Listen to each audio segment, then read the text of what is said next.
Nuts will be our ultimate challenge. Isang kamay lang ang panghawak sa metal ruler. Kapag naiangat na, bawal na itong ilapag sa podium. Kailangan makapag-stack ng 10 nuts and balls at kailangan tumayo ito for 3 seconds. Pag nakuha ang 1 million, anong plano mo sa 1 million? Una, I'm gonna donate sa church namin.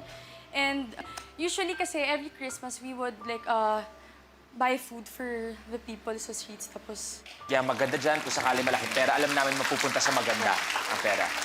Good luck. Yana, this is your ultimate challenge. That means you have a minute to win it. every Christmas we would like buy food for the people sa streets. The game begins in 3, 2, 1. Go!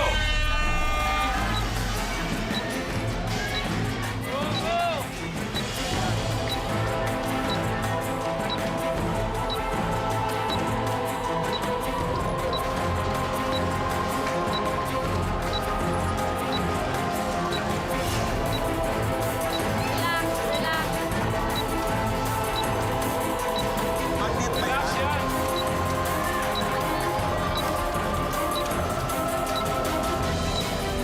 30 seconds. Dalawa na. Go, go!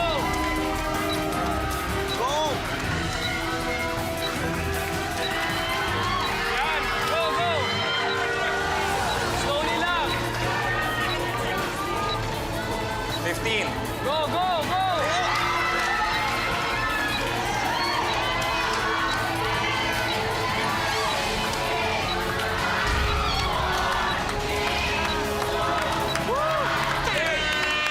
Time's up. Okay lang yan. Mahirap-hirap talaga ang challenge. But still, thank you very much. Meron ka pa rin 70,000 pesos para kay Yana.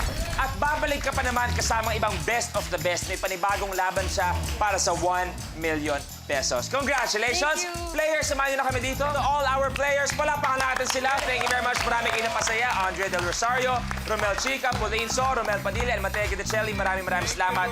Thank you sa binigay niyong matinding tapatan, kasiyahan. Congratulations! At syempre, kasama na sa Ultimate Last Man Standing si Attack, Girl Trend Erin Ocapo, kapamilya regular player Marlene Capones, E.A. de Guzman at Yana Asisio. Lahat kayo ay magkikita-kita pa para sa isang panibagong laban.